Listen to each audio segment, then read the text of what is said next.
Mesdames, Mesdemoiselles et Messieurs, bonsoir. Bienvenue à cette nouvelle édition du journal Le Vrai sur votre chaîne. Sortie médiatique de Kabundo à Kabundo, secrétaire général de l'UDPS. Moult réactions au sein du microcosme sociopolitique congolais. Vous suivrez les réactions de la majorité et une réflexion quant à les morts en train d'être remises à leur famille.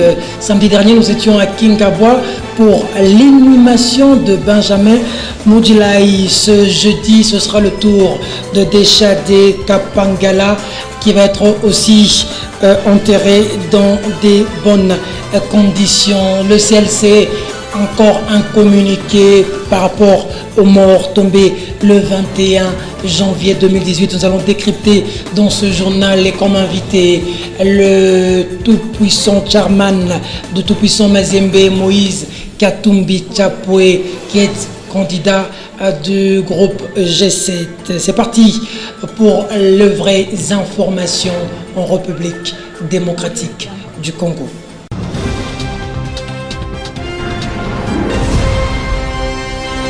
D'abord, cette information qui vient de nous parvenir en rébellion.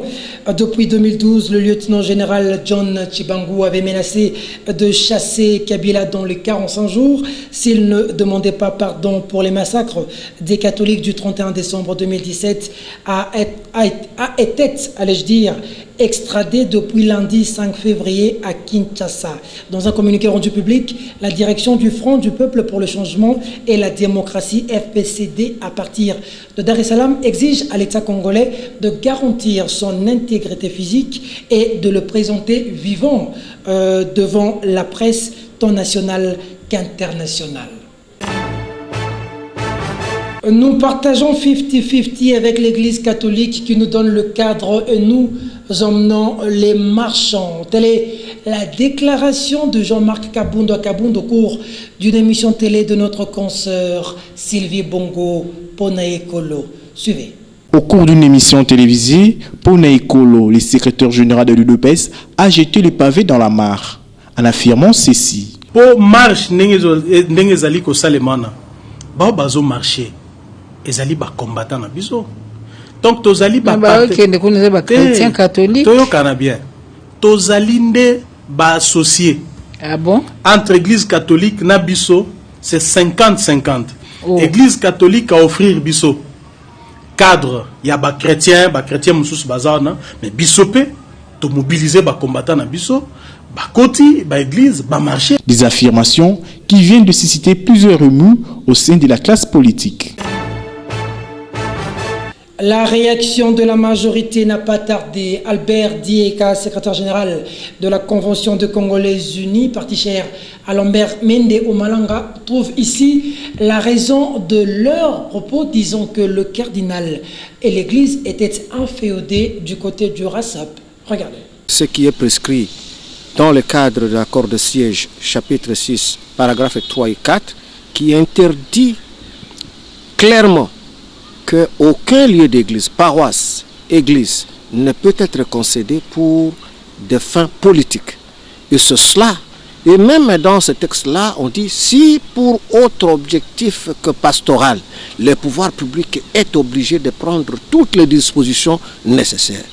C'est aujourd'hui le temps de le dire que ceux qui ont amené la politique dans l'église, ce sont eux qui sont responsables de tout ce qui s'est passé, parce que Kabound n'est pas un enfant, Kabound n'est pas un gamin, l'UDPS c'est un grand parti qui exige sa part dans ce qu'ils sont en train d'attendre comme départ de Kabila. Donc c'est 50-50. Quand il dit l'église nous donne le cadre, nous offre le cadre, est-ce que vous pouvez interpréter cela? L'église nous offre le cadre et nous apportons chacun 50-50. Peut-être que ça tarde encore, que Kabila n'est pas encore parti, mais les dividendes sont en train d'être partagés entre l'église catholique et l'UDPS. Et ça ne se limite pas à ça seulement. Voilà, la boîte à Pandore est tout à fait ouverte. Et on a fait habiller ça aux chrétiens catholiques que je suis, que vous êtes, ou que sont aussi les autres. C'est peut-être l'argent qui est en train de circuler. Et chacun exige sa part. La réaction de Jean-Marc Kabound continue de susciter moult réactions au sein de l'opinion tant nationale qu'internationale. Que retenir de ces affirmations? Décryptage de faits dans cette réflexion de votre rédaction. Coup de tonnerre au sein de l'opposition. Jean-Marc Kabound désacralise l'Église avec elle le cardinal. Dans une émission télévisée, le secrétaire général du parti cher à Étienne Tshisekedi lâche. Entre Église catholique et Bisso, c'est 50-50. Oh. Église catholique a offrir Bisso cadre, il y a des chrétiens moussous bazar, mais Bissopé, to mobiliser les combattants na Bisso, Koti, église, marché. Des propos qui viennent apporter de l'eau au moulin du détracteur de la majorité présidentielle. Avec ces allégations, Kabound accrédite la thèse du pouvoir, affirmant qu'il traque non pas des catholiques, mais des milices, si pas des non-catholiques dans les églises, jetant ainsi de l'opprobre au combat de toute une nation. Des commentaires vont bon train. Pour les uns, le secrétaire général de l'UDPS voulait juste démontrer que l'UDPS est solidaire à l'appel des laïcs catholiques. Question de positionnement. Pour d'autres, ces affirmations sont immatures et irresponsables pour une personnalité aussi importante de l'UDPS. Certains n'y vont pas par le dos de la cuillère. Kabound fait piètre figure et n'est pas à la hauteur de sa tâche. Il vient de révéler sa véritable position d'un collabo du régime s'est voteront au sein de l'opposition. Rappelons ici que l'homme n'est pas à sa première bourde. Il y a peu, Kabound était pointé du doigt pour avoir appelé la police afin de traquer les combattants. Une attitude décriée par plusieurs au sein du parti. La meilleure de tout, c'est sa promesse de démissionner au 31 décembre 2017 si Kabila ne quittait pas le pouvoir. Des déclarations intempestives, alambiquées, dont on décèlerait des symptômes aigus d'une aliénation partielle qui nécessite une consultation d'un psychiatre, estime un cadre du RASOP. Visiblement, les médiocres ne sont pas seulement du côté de la majorité. Une année après la mort de Étienne Tshisekedi, Baobab de l'opposition, des messes ont été organisées en hommage à ce leader de l'opposition. Du côté de Notre-Dame d'Afrique à Lemba, Valentin Moubaké était présent avec l'un des frères du Sphinx, Étienne Tshisekedi Wamulumba, juste à Manyongo, Belgodor Mutombo.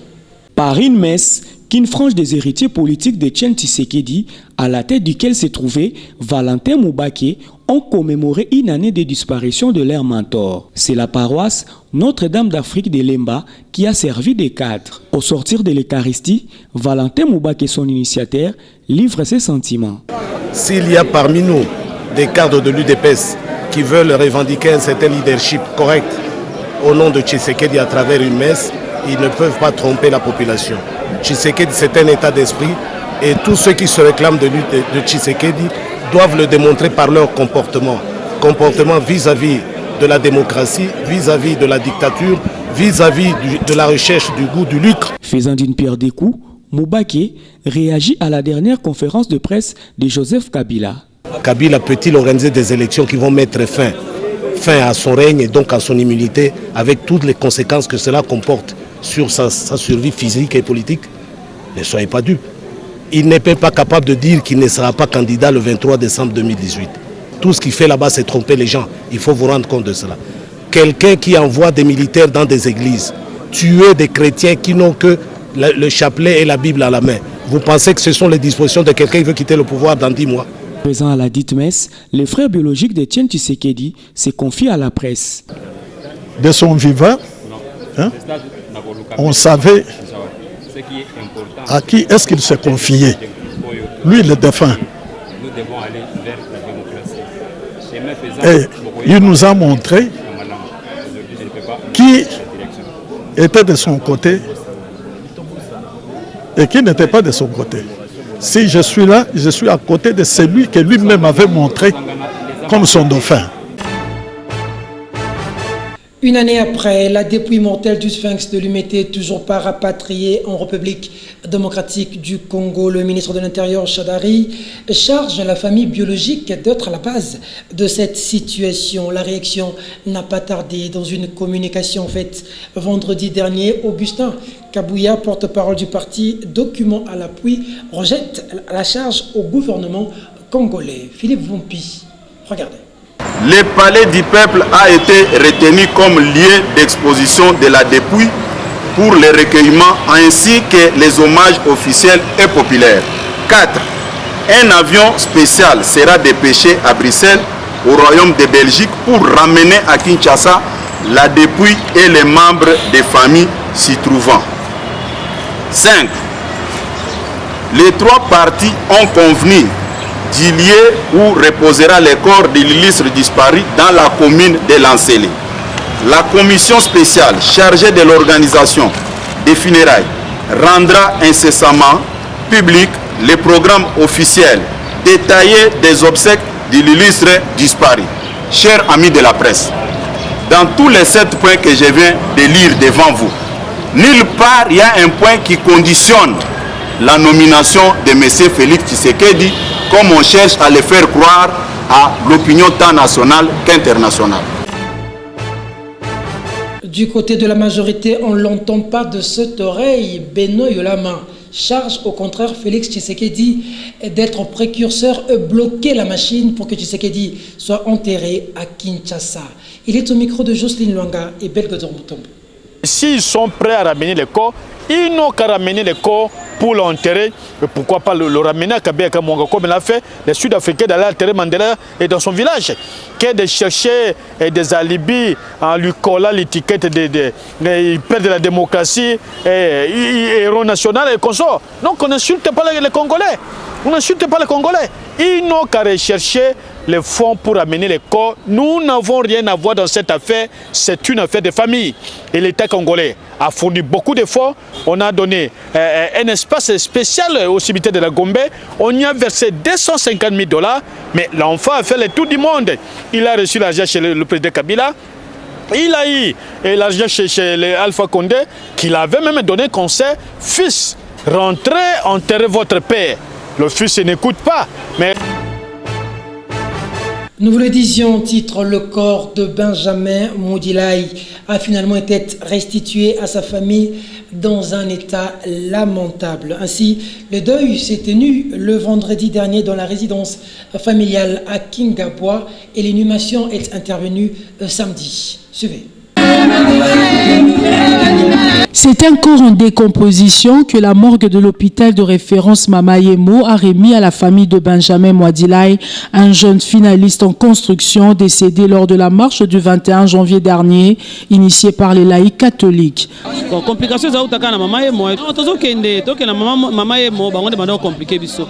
Obozonga lobi boya lobi kandego ti bo vanda ti ba opesa mno ba benga bino to zeli ba bengi te mais fort na biso mo to sali nde va permettre biso to zo accord bon na etana mo centre bezate to zo ki okandego pour na biso to bisango 3 jours après ko kufa na eto dinisi mais complications ezali trop na mort to ke ne poto ambomé corps bazo compliqué te ba été pourquoi ba compliqué biso alors c'est tout ça ba démarche belé ma poto zo accord tout ça au moins 2 semaines ba démarche après ba démarche tout ça là qui na ba autorisation monsieur ba pesa biso na bato l'état la signature moko ya procureur ne permettant que tous accord mais tous accord lobby vraiment désolé corps déjà ya kobeba.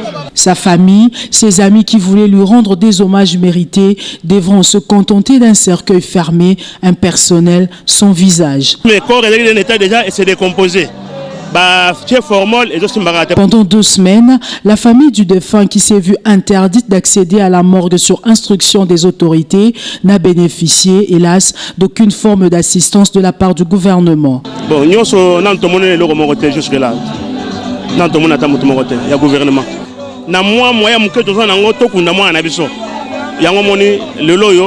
D'ici 11h, 12h, Et toujours sur la même lancée, l'on apprend que le corps de l'aspirante religieuse d'Echad Kapangala tombé à Kitambo le 21 janvier 2018 a été rendu à sa famille. Les funérailles seront organisées sauf changement de dernière minute ce jeudi et l'inhumation interviendra vendredi. Et en rapport avec les victimes de la marche du 21 janvier 2018, le comité laïque de coordination prie le membre de la communauté nationale et internationale à bien vouloir prendre part à la messe des morts en mémoire des victimes de la marche pacifique du 21 janvier 2018. La date, c'est ce vendredi 9 février 2018. Le lieu, c'est la cathédrale Notre-Dame du Congo de Lingwala, heure 10h. Signé Thierry Landou, Isidore Ndayouel, Justin Okana. Devoir de mémoire, cette rubrique qui vous permet de comprendre les propos des acteurs politiques sur une évolution de temps. Aujourd'hui et encore toujours, les projecteurs braqués sur le président du RCDN, Roger Lumbala. Suivez.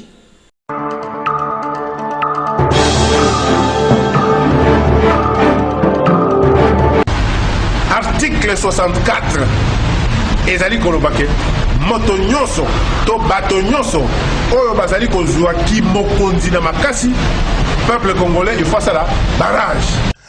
La politique d'amener les enfants des autres dans la rue, il faut l'arrêter. Lumbala, c'est le seul homme politique le plus constant.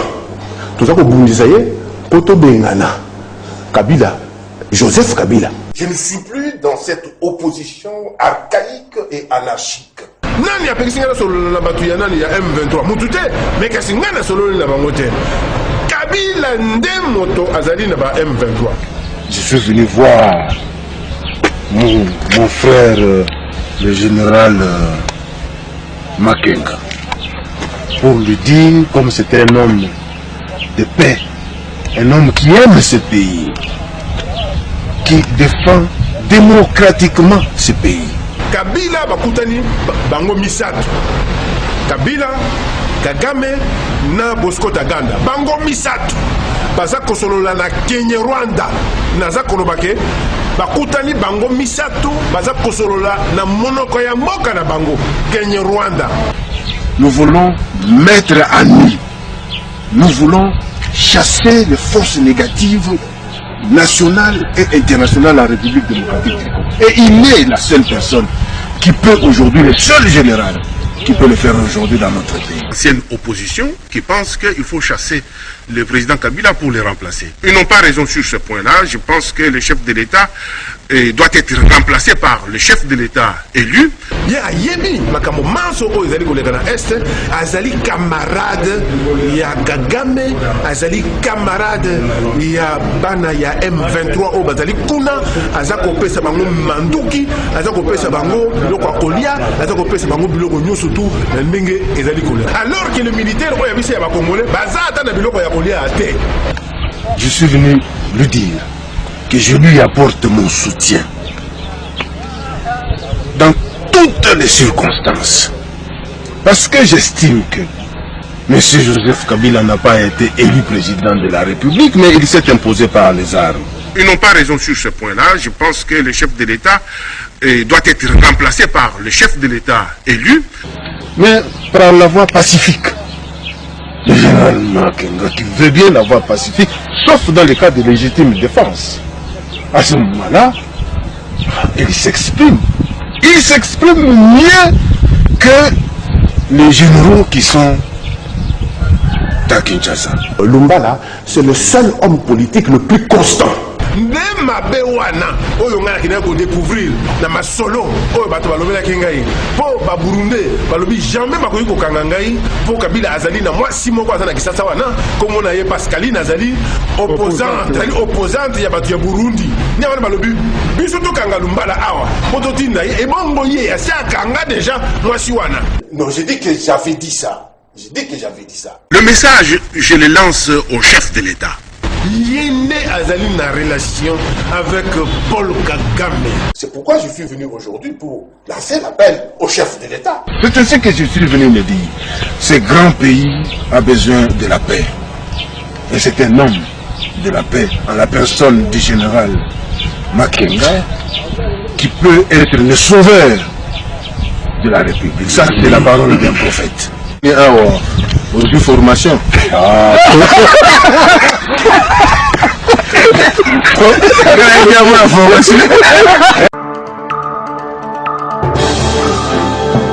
Les grandes pointures de la diaspora étaient face à Moïse Katumbi. Sans embâche, le candidat président de prochaines élections s'est prononcé et à la presse et à la communauté tant nationale qu'internationale. C'est un élément de nos confrères de la Tchangou TV que nous vous proposons comme invité du journal.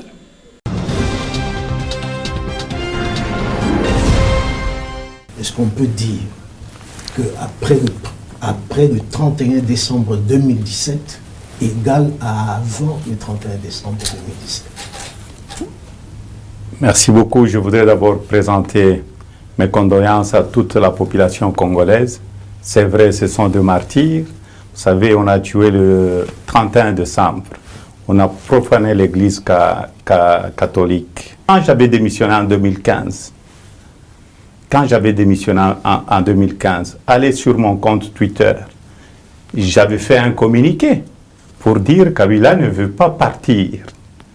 Et tout ce que j'avais dit, vous pouvez aller voir, c'était rien que la vérité. Il y a des gens qui m'ont traité, c'est des procès d'intention, ce n'est pas des procès d'intention. Pourquoi il a tué le 31 décembre? C'est la grande question. Parce qu'il veut rester au pouvoir. Il a amené ses machines, vous avez vu le président de la CENI, venir avec ses machines à tricher, ces machines où il veut maintenant organiser le référendum. C'est pourquoi j'appelle le peuple congolais à être très vigilant. Dieu a inspiré l'Église catholique, surtout son éminence le cardinal Mosengo, et surtout le comité de laïcs, que je félicite beaucoup. Pour lui, avant le 31 décembre 2017 est égal au 31 décembre 2018, même pas pour la population congolaise. Si nous avons accepté de négocier et de respecter l'accord, parce qu'on ne voulait pas que le sang puisse couler, aujourd'hui, on a un pouvoir de sanguinaire. Qui tue aujourd'hui? Qui ordonne aux gens de tuer? C'est le président de la République. Mais pour lui, il veut encore organiser les référendums. Il veut organiser les référendums avec ses machines. C'est pourquoi je demande à la population, cette fois-ci, nous n'allons pas accepter. On a dû accepter le 31 décembre 2017 parce qu'il y a l'accord que nous sommes en train de respecter. Il y a le calendrier qui est sorti. Donc pour nous, cette fois-ci, nous ne serons pas d'accord parce qu'on n'aura même pas besoin de conseils. Si on nous parle du référendum, s'il veut organiser le référendum, c'est pourquoi je demande à la population congolaise d'être très vigilant. Cette fois-ci, nous allons les chasser. Il n'y a pas autre chose. Donc ce n'est pas égal au 31 décembre 2017. Et moi-même, je voulais participer à la marche du 31 décembre 2017. J'avais demandé officiellement, je ne voulais pas faire de bruit. La demande que vous voyez ici, c'est une demande que j'avais envoyée à la RVA à partir de Bruxelles parce que je ne voulais pas faire de bruit pour rentrer au pays et marcher avec le fidèle. Jusque-là, il n'y a jamais eu de réponse. Alors, vous avez montré tout à l'heure un papier comme quoi vous étiez prêt à participer à la manifestation à Kinshasa. Et entre-temps, le bruit a couru que Katumbi était en train de négocier avec Joseph Kabila pour rentrer en République démocratique du Congo, car, semble-t-il, l'exil est trop pesant. Vous confirmez ces informations? Vous savez, il ne faut pas suivre le bruit de la majorité. J'ai travaillé avec Kabila quand il était encore légitime. J'étais le gouverneur le plus puissant. Je contribuais plus ou moins 50% au trésor public. J'ai laissé la monnaie congolaise, elle était encore très stable, il n'y avait pas d'inflation. Parce que j'étais un grand bosseur, j'avais une équipe qui travaillait. Je l'ai quitté et quand il avait la légalité, et vous croyez que moi je peux rentrer aujourd'hui vers un président qui est illégal?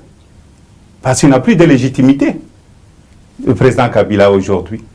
Donc, je crois, la population congolaise doit me faire confiance parce que quand j'avais dénoncé ce qu'on est en train de vivre aujourd'hui en 2015, le président Kabila était à Lubumbashi. J'étais encore gouverneur. Quand je avais parlé du troisième faux Pelnati, qui avait réveillé la population congolaise, j'étais encore gouverneur. Ça, c'est un mensonge. Les gens doivent faire très attention.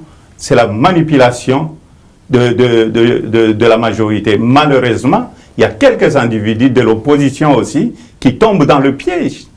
Moi, je ne suis pas un demandeur d'emploi. Qu'est-ce que je vais aller chercher là-bas? Les gens qui ont quitté, vous les connaissez très bien. Est-ce que vous aviez vu quelqu'un du G7 traverser, aller de l'autre côté, aller travailler là-bas? Personne n'est allé là-bas. On a vu des gens qui sont partis, qui sont au gouvernement aujourd'hui. Donc, il y a la discipline chez nous et nous restons soudés. Si nous avons quitté, il y a des ministres qui ont démissionné. Là, Kabila avait la légitimité. Mais on a eu le courage de dire à Kabila, stop, le Congo appartient à tous les Congolais.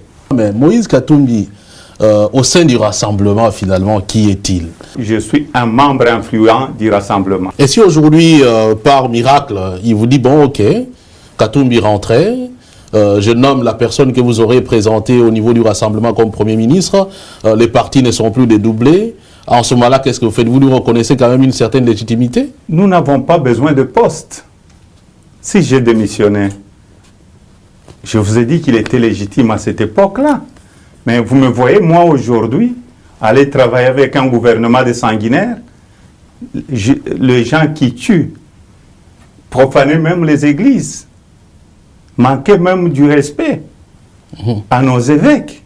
Et vous me voyez, moi, retourner là-bas. Ce qui veut dire donc que vous êtes pour une transition sans Joseph Kabila, alors? Non, moi, je suis là pour le respect de l'accord de la Saint-Sylvestre. Nous devons respecter l'accord. Les Congolais respectent cet accord, la communauté internationale. Donc, aller travailler avec lui, ce n'est pas Moïse Katumbi. Cheikh Fita? Oui, on a planté les décors. On voudrait bien qu'il y ait des élections. Concrètement, que reste-t-il à faire? Que devons-nous faire pour que le plus tôt possible, les choses changent? Vous savez, si on doit avoir les élections, c'est le respect de l'accord de la Saint-Sylvestre. Combien de gens sont morts à cause de ces élections? On tue tous les jours. On tue tous les jours dans notre pays. Si Kabila voulait les élections, pourquoi il a peur que la population marche même pacifiquement dans notre pays? Les gens qui sont allés à l'église, mes frères qui sont partis, que leur âme repose en paix, ils avaient des chapelets, ils avaient des rameaux pour demander au bon Dieu les élections. Mais comme du côté de Kabila, ils sont hantés par Lucifer. Nous ne devons pas perdre espoir parce que ces gens, ils sont morts pour une seule chose, les élections en République démocratique du Congo. On ne demande pas autre chose. Mais, s'il n'y a pas élection cette année-ci, si M. Kabila veut jouer et nous amener encore, comme je vous l'ai dit, je suis en train de revenir sur ça, parce que ce qui reste maintenant à Kabila, et je le sais, c'est organiser le référendum. Là, il va voir, hein. Oui, mais M. Katumbi, permettez-nous quand même de vous rappeler. Ce n'est plus le Congolais de 2017. Les Congolais de 2017 ont eu du respect pour l'accord. Et jusque-là, nous continuons à respecter l'accord de la Saint-Sylvestre. Et l'accord de la Saint-Sylvestre dit on ne peut pas aller au référendum. Ça, c'est une provocation. Nous allons demander à la diaspora, à tout le monde, s'il ose toucher, nous allons nous tous descendre au pays et mourir pour notre pays. Et je suis en train de m'organiser de retourner au pays parce que j'ai demandé de retourner officiellement à 2 reprises. Ils ont refusé. Mais bientôt, je serai au pays. Même vous, en tant que journaliste, nous allons rentrer ensemble dans notre pays. Il y aura une révolution sans armes pour faire partir Joseph Kabila. Si c'était prendre des armes, on allait prendre des armes depuis très longtemps. Ce n'est pas l'argent qui nous manque de faire la guerre. Mais nous ne voulons pas que le sang coule dans notre pays. C'est que nous voulons la paix dans notre pays et que M. Kabila puisse partir. Mais cette fois-ci, je le répète encore, je reviens sur ça, parce que je sais ce qu'il est en train d'organiser de son côté et que la CENI doit faire très attention aussi. Elle doit faire très attention. On doit respecter l'accord de la Saint-Sylvestre. Donc, nous n'allons pas nous laisser berner cette fois-ci. Trop, c'est trop. C'était Moïse Katumbi Chapwe, membre influent du Rassemblement, candidat aux élections présidentielles de la RDC. Cette information qui vient de tomber encore à la rédaction du Vrai Journal avant de nous quitter. Kinshasa vient de décider de la fermeture de son consulat à Anvers et demande à la Belgique de fermer ses 2 représentations consulaires à Goma et à Lubumbashi. Ceci après avoir demandé à Bruxelles Airlines de réduire la fréquence de vol. Merci de la sympathique attention que vous nous avez accordée à l'UDPS, son siège et partout ailleurs dans le monde. Mesdames, Mesdemoiselles et Messieurs, ce journal est terminé. Au revoir.